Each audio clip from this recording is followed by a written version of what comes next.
going on, Jerome? It's a beautiful Saturday. Birds are chirping and stuff, and it's time for another Vikings news dump. Actually, birds are chirping because spring is finally here. I feel like we've finally gotten past the fake winters and the fake springs.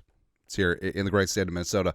Also here, and something that's great, Vikings moving on quarterback 2, Ryan Tannehill. Jordan Schultz report, Souses. The Vikings have had discussions with former Titans quarterback Ryan Tannehill about a potential deal. The talks are ongoing, and nothing is imminent as right now, sources tell NFL on Fox. Now, did look into this. Apparently, if the Vikings did sign Tannehill, because he sat out last year, that would not count against comp picks. So, yeah. And you could say, well, why do comp picks matter? Well, it could cost the Vikings up to a 4th-round pick, potentially. But with Tannehill, I do think that he would be a perfectly fine quarterback, too. I think that he would accept his role as a backup. I think that he would mentor JJ.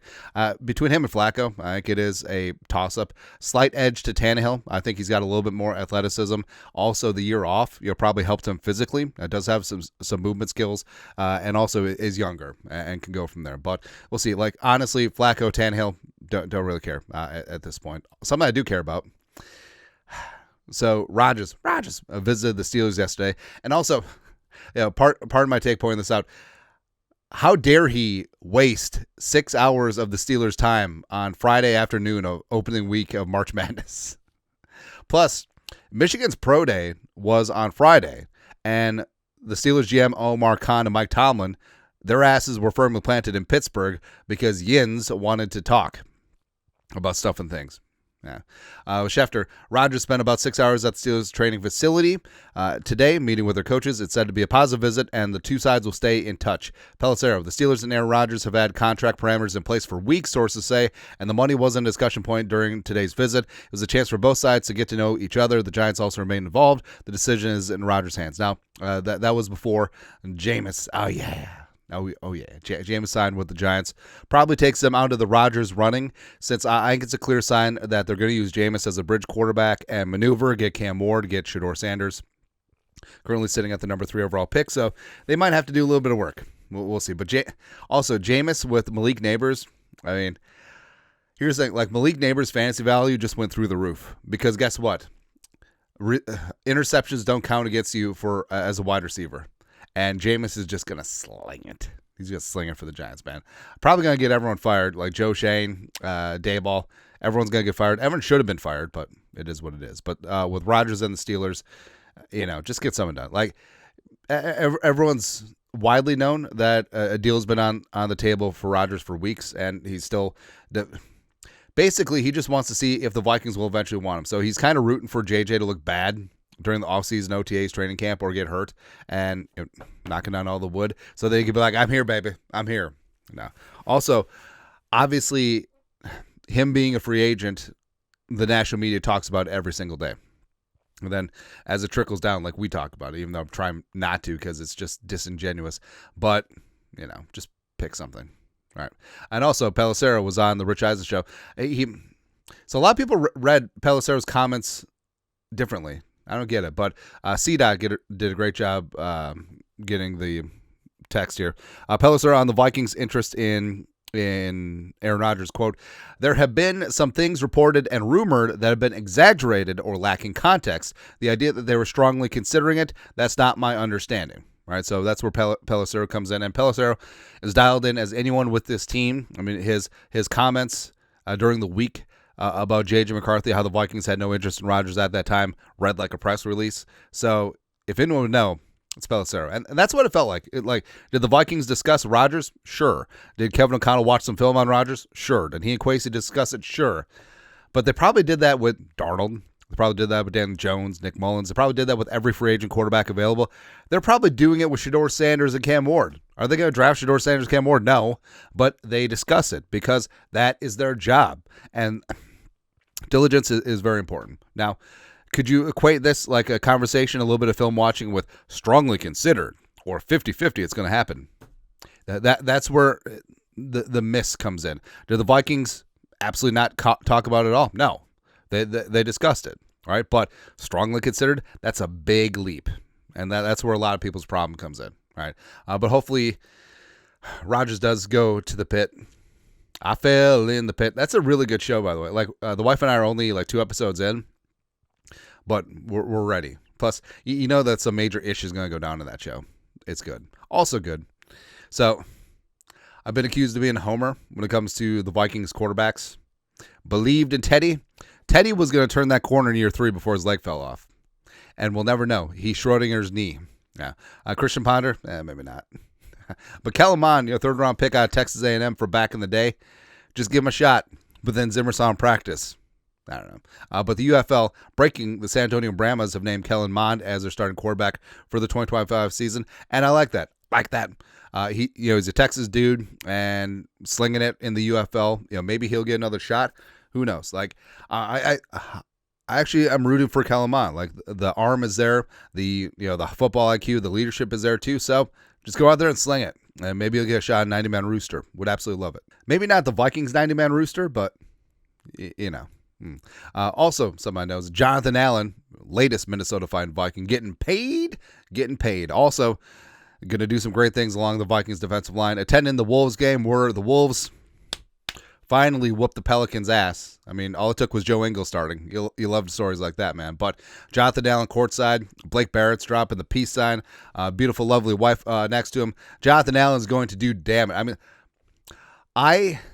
so I've talked about this before. I miss when defensive linemen are shaped like refrigerators. Not refrigerator Perry, but literally just like tall, broad, and square. Like Reggie White was shaped like a refrigerator. Jonathan Allen, same thing. Like I can't wait to see him in purple. Plus, chip on that shoulder, pec fully healthy, all sewn up. Just gonna get him. Just gonna get after things, man.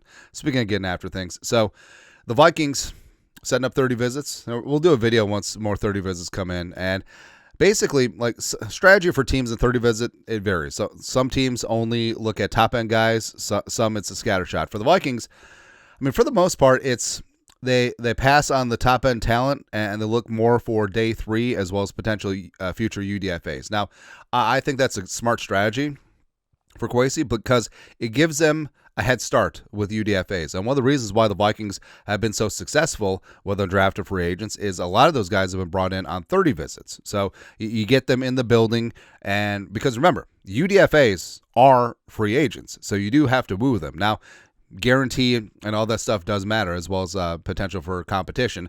But actually meeting them, actually getting to know them, actually impressing them, showing them the facility, like that does go a long way to getting them to sign on the dotted line after the draft closes, right? As well as day 3 guys. The Vikings only have 2 day 3 picks right now, a 5th and a 6th rounder after the Vikings traded down with the 49ers in the Jordan Mason trade. But it's good to get that legwork done, and that's how you win in the late rounds and in free agency. Long story longer, Justin M., who does fantastic work with the draft, love his interviews, official math bomb score for BYU tackle Caleb Etienne following testing at the Big 12 Pro Day. So he wasn't invited to the Combine, is seen as a fringe late day 3 UDFA guy, and if he's a priority UDFA, it's great. Plus, why do you need another tackle? You have Darrison O'Neal. You always want more. That's the thing. That's why the Eagles have success, because Howie Roseman is obsessed with churning and burning on both sides of the trenches. And this is how you do it. And Etienne, no relationship with Trevor or Travis that we've seen, but he's 6'7", 328, and just ridiculous. Running a 5.01 40, great splits, which are what matters more in the trenches. Great explosiveness in the jumps as well. And he's interesting because went to 2 community college, spent some time at Oklahoma State, went to BYU, and did some work, mainly at right tackle for the Cougars. And again, this is what's important, doing the diligence, doing the groundwork on someone who obviously has great physical tools. No, he's not going to start right away, but getting him on your team, getting him on the 90-man, getting him on the practice squad could pay dividends down the line, because you never know. I mean, look at Jordan Mailata, with the Eagles. 7th-round pick, all of a sudden turned into one of the best left tackles in the game. Betting on traits, because it doesn't matter how many times you shoot, late day 3 or UDFA, if you hit a couple times, people remember. And that's what the Vikings are banking on. Also banking on, hey, happy birthday, Josh Oliver. Belated. Happy birthday yesterday. Oliver, who is in a contract year, by the way. Oh, they didn't cut him, which is something that they want to do with guys on their birthday. And Oliver, I like a lot. He had a career year last year, both as a blocker as well as a receiver. And the Vikings, They only have 2 tight ends on the 90 right now, with Hawkinson and Josh Oliver. And Oliver is in a contract year, hitting about $9 million on the cap. His base salary is not guaranteed, so he could. I think this is about where you want to keep Oliver. So an extension does make sense. Maybe 2 years, maybe backfilling some of the guarantee in 2025, and go from there. You can flatten out the cap hit if you still want to clear out cap space moving forward. But Oliver, if the Vikings do want to be more physical up front, having the best blocking tight end in the game does make sense. So hopefully something works out with Josh Oliver. Like I would lean more towards extension than a pay cut or cut situation. Yeah. Also, hey, speaking of extensions, when's Kwesi going to get paid? All right, so that's the thing. Like, Kevin O'Connell got his extension pretty early in the offseason, and Kwesi just sort of waiting around. And, the theory was, maybe the Wilfs wanted to see how he did in the offseason. And frankly, I think that Kwesi has absolutely crushed it yet again. The Vikings are set up great and double down on needs. They're able to go BPA in the draft, don't have a ton of draft picks. Also, you got out of the Kirk Cousins situation. You handled the Sam Darnold situation perfectly, and also passing on Rodgers, I'm sure that certainly helps. And also in the house, you have J.J. McCarthy, potentially your future franchise guy for the next 10, 15 years, which is fantastic. So, yeah, Kwesi deserves that extension, but also in the back of my mind, how great would it be? Because Kwesi knows he's got leverage right now. Coming off 14-win season with Sam Darnold, 2 great off-season free agency. If McCarthy and Diamond Dallas Turner pan out on their potential, like, he will be in demand. 2022 draft be damned. What if Kwesi just says, you know what? I'm good. I'm just going to be a free agent next hiring cycle, and I'll be the most sought-after general manager in the National Football League, and I'm going to get paid. God, that would be great. No, he'll probably still sign an extension, rightfully so, because I think that he wants to see, what the project he and Kevin O'Connell put together, J.J. McCarthy clearing up that cap space. I'm sure he wants to see it through as opposed to starting over from scratch. But could you imagine? Because say the Vikings have massive success again in the 2025 season, maybe they win a Super Bowl, right? And your general manager is a free agent. How many teams would be lined up to pay Kwesi top dollar? Probably make him the highest paid GM in the league. I mean, it'd be a pretty good spot. It'd be pretty awesome. But again, hopefully Kwesi extends, and hopefully Kevin O'Connell and Kwesi and J.J. McCarthy are inked up a long time with this franchise. But that's it. A Vikings Saturday news dump. You guys are the best. You know what to do. Skol production value.